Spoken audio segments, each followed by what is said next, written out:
జై శ్రీరామ్. అందరికీ అయోధ్య శుభాకాంక్షలు.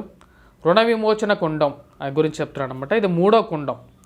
రుణం అంటే ఏంటి, అసలు ఎన్ని రకాల రుణాలు అనేవి ఉన్నాయి, అసలు మనకు అప్పు అంటారు అన్నమాట. కానీ రుణం అనేది వీటన్నిటికన్నా మించినది అన్నమాట.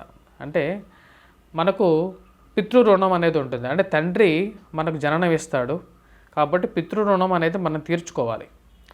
అలాగే మనకు వచ్చేటప్పటికి అతిథి రుణం అంటారు అన్నమాట. రెండోది అతిథి రుణం అంటే మనకు ఇంటికి ఎవరైనా గెస్ట్ వచ్చినా సరే, మనం వేరే వాళ్ళ ఇంటికి వెళ్ళినా సరే, అతిథి అంటే అది గెస్ట్ అన్నమాట. దానికి అతిథి రుణం అంటే మనకి ఎవరైనా ఆతిథ్యం ఇచ్చినా సరే, మనం వేరే వాళ్ళ ఇంటికి వెళ్ళి 2 రోజులు ఉన్నాం, ఆ రుణాన్ని ఎలాగైనా సరే తీర్చుకోవాలి. అది అతిథి రుణం. అలాగే పితృ అంటే తండ్రి మనకు జననం ఇచ్చాడు కాబట్టి తండ్రి యొక్క రుణం అనేది కూడా తీర్చుకోవాలి.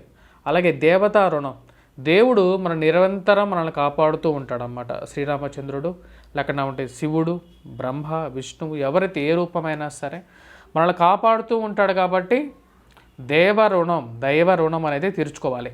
అలాగే భూత రుణం, భూతాదులు అంటే పంచభూతాలు అంటే గాలి, నీరు, నిప్పు, ఇవన్నీ కూడా భూతాలు, పంచభూతాలు అన్నమాట. ఈ పంచభూతాలకి కూడా మనం రుణపడి ఉన్నాం అన్నమాట. అందుకనే మన మంత్రాల్లో పంచభూతాలను ఆవాహన చేసేసి వాటికి కావలసినటువంటి ఇవన్నీ సమిధలు అన్నీ సమర్పిస్తుంటాం అన్నమాట. అంటే మరి యజ్ఞం ఎందుకు చేస్తామంటే వాటి యొక్క రుణం తీర్చుకోవాలి కదా. ఆ యొక్క రుణం కోసమే పంచభూతాలకి మనం ఇస్తూ ఉంటాం. అలాగే ఋషి రుణం అంటే ఏంటి, మనకు చదువు ఎవరు నేర్పిస్తారు, టీచర్స్ నేర్పిస్తారు కదా. మరి వారి యొక్క రుణాన్ని కూడా మనం తీర్చుకోవాలి. అంటే పూర్వకాలంలో ఋషులు ఉండేవాళ్ళు కాబట్టి ఋషి రుణం అని చెప్పేవాళ్ళు అనమాట. అయితే మంచి మార్గం చూపించేవాడు మనకు ఋషితో సమానం కాబట్టి వారి యొక్క రుణం అనేది కూడా మనం తీర్చుకుంటూ ఉండాలి. అందుకనే మనం ఎక్కడికి వెళ్ళినా సరే, దేవాలయానికి వెళ్ళినా సరే, మనకు దైవిక కార్యక్రమాలు చేసినప్పుడు ఎవరైతే మనకు సపోర్ట్ చేస్తారో వారందరికీ మనం ఎంతో కొంత చిల్లర ఇస్తూ ఉంటాం అన్నమాట. అది ఎందుకంటే వారు మనకు దేవుడి దగ్గరికి దారి చూపించారు కాబట్టి మనకు తోచినంత ఇస్తాం, అంతేకాని మన డిమాండ్ అనేది ఉండదు అన్నమాట ఎక్కడైనా సరే.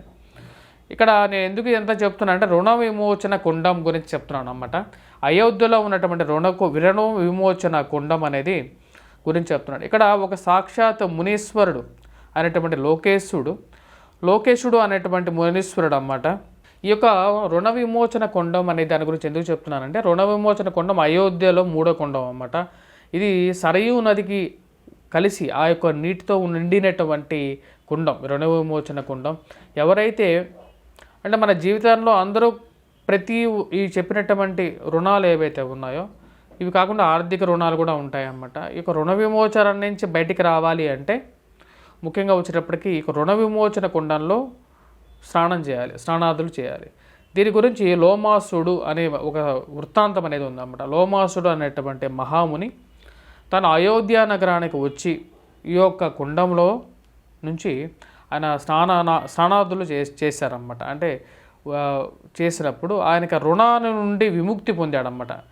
అంటే ఈ యొక్క రుణాల నుండి ఏవైతే చెప్పబడినటువంటి రుణాలు ఏవైతే ఉన్నాయో వాటి నుంచి విముక్తి పొందడం అనేది జరిగింది.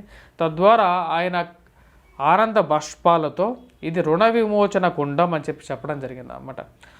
ఎవరైతే ఇక్కడ స్నానాదులు చేస్తారో వారికి రుణాలు ఏవైతే ఉన్నాయో వాటి నుంచి విముక్తి పొందగలుగుతారు అని చెప్పడం జరిగింది.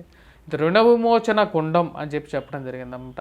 రుణ విమోచన కుండం వచ్చేటప్పటికీ మనకు అత్యంత రుణ విమోచన కుండాల్లో ఎవరైతే ఇహబాధల నుండి విముక్తి పొందడానికి రుణ విమోచన కుండంలో స్నానాదులు చేస్తే సరిపోతుంది అన్నమాట. Please do subscribe and share.